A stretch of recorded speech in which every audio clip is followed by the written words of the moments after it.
in which Eeyore loses a tail and Pooh finds one.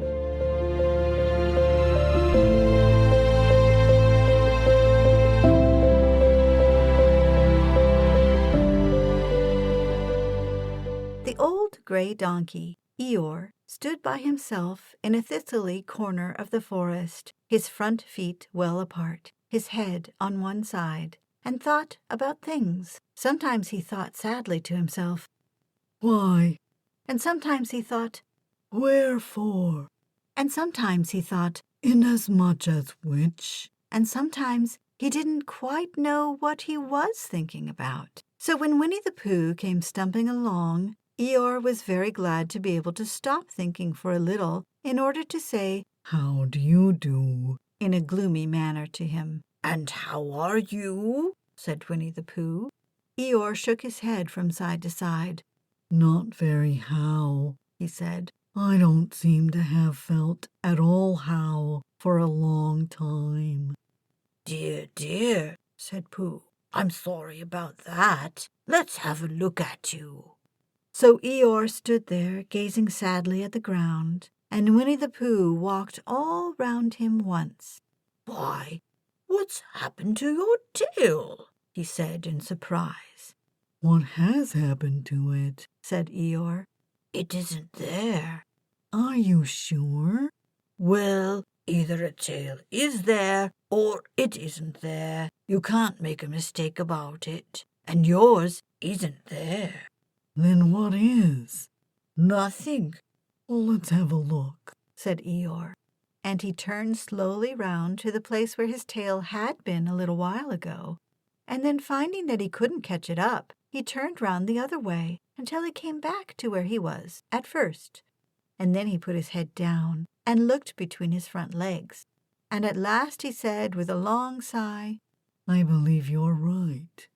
"Of course I'm right," said Pooh.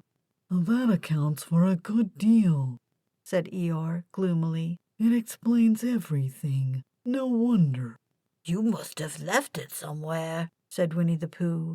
"Somebody must have taken it," said Eeyore. "How like them," he added, after a long silence. Pooh felt that he ought to say something helpful about it, but didn't quite know what.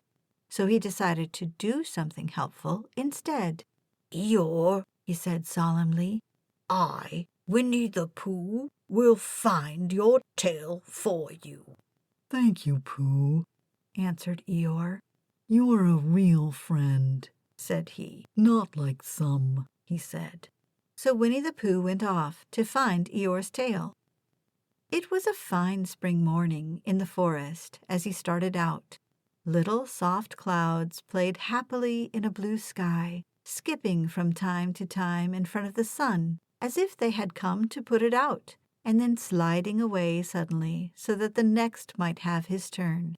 Through them and between them the sun shone bravely, and a copse which had worn its furs all the year round seemed old and dowdy now beside the new green lace which the beeches had put on so prettily. Through copse and spiny marched Bear, down open slopes of gorse and heather, over rocky beds of streams, up steep banks of sandstone into the heather again, and so at last, tired and hungry, to the 100-acre wood, for it was in the 100-acre wood that Owl lived. "And if anyone knows anything about anything," said Bear to himself, "it's Owl who knows something about something," he said. "Or my name's not Winnie-the-Pooh," he said. "Which it is," he added. "So there you are." Owl lived at the Chestnuts, an old-world residence of great charm, which was grander than anyone else's, or so it seemed to Bear, because it had both a knocker and a bell-pull. Underneath the knocker there was a notice which said, "Please ring if an answer is required." Underneath the bell-pull there was a notice which said, "Please knock if an answer is not required." These notices had been written by Christopher Robin, who was the only one in the forest who could spell. For Owl, wise though he was in many ways, able to read and write and spell his own name, W-O-L, yet somehow went all to pieces over delicate words like measles and buttered toast.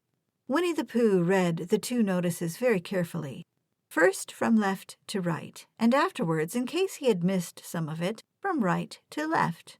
Then, to make quite sure, he knocked and pulled the knocker, and he pulled and knocked the bell rope, and he called out in a very loud voice, "Owl! I require an answer. It's Bear speaking." And the door opened, and Owl looked out. "Hello, Pooh," he said. "How's things?" "Terrible and sad," said Pooh, "because Eeyore, who is a friend of mine, has lost his tail, and he's moping about it. So if you could very kindly tell me how to find it for him." "Well," said Owl, "the customary procedure in such cases is as follows." "What does customary proceed cake mean?" said Pooh. "For I'm a bear of very little brain, and long words bother me." "It means the thing to do." "As long as it means that, I don't mind," said Pooh humbly. "The thing to do is as follows. First, issue a reward, then—" "Just a moment," said Pooh, holding up his paw. "What do we do to this? What you were saying? You sneezed, just as you were going to tell me." "I didn't sneeze." "Yes, you did, Owl." "Excuse me, Pooh." "I didn't. You can't sneeze without knowing it." "Well, you can't know it without something having been sneezed." "What I said was, first issue a reward." "You're doing it again," said Pooh sadly. "A reward," said Owl very loudly. "We write a notice to say that we will give a large something to anybody who finds Eeyore's tail." I see, said Pooh, nodding his head.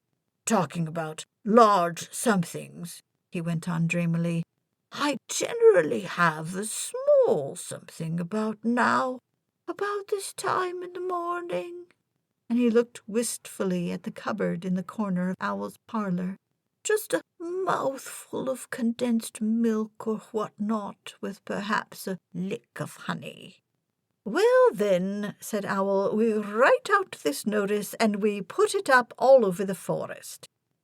"A lick of honey," murmured Bear to himself, or not, as the case may be." And he gave a deep sigh and tried very hard to listen to what Owl was saying. But Owl went on and on, using longer and longer words, until at last he came back to where he started, and he explained that the person to write out this notice was Christopher Robin. "For it was he who wrote the ones on my front door for me. Did you see them, Pooh?" For some time now, Pooh had been saying "yes" and "no" in turn, with his eyes shut, to all that Owl was saying. And having said "yes, yes" the last time, he said "no, not at all" now, without really knowing what Owl was talking about. "Didn't you see them?" said Owl, a little surprised. "Oh, come and look at them now." So they went outside, and Pooh looked at the knocker and the notice below it, and he looked at the bell rope and the notice below it.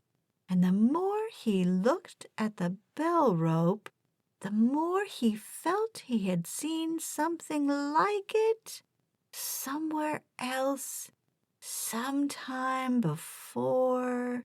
"Handsome bell rope, isn't it?" said Owl. Pooh nodded. "It reminds me of something," he said, "but I can't think what. Where did you get it?" "I just came across it in the forest. It was hanging over a bush, and I thought at first somebody lived there, so I rang it, and nothing happened. And then I rang it again very loudly, and it came off in my hand. And as nobody seemed to want it, I took it home and—" "Owl," said Pooh solemnly, "you made a mistake. Somebody did want it." "Who?" Eeyore. My friend Eeyore. He was fond of it." "Fond of it?" "Attached to it," said Winnie-the-Pooh sadly. So with these words he unhooked it and carried it back to Eeyore. And when Christopher Robin had nailed it on in its right place again, Eeyore frisked about the forest, waving his tail so happily that Winnie-the-Pooh came over all funny and had to hurry home for a little snack of something to sustain him. And, wiping his mouth half an hour afterwards, he sang to himself proudly, "Who found the tail?" "I," said Pooh, "at 1:45." only it was 11:15 really. "I found the tail."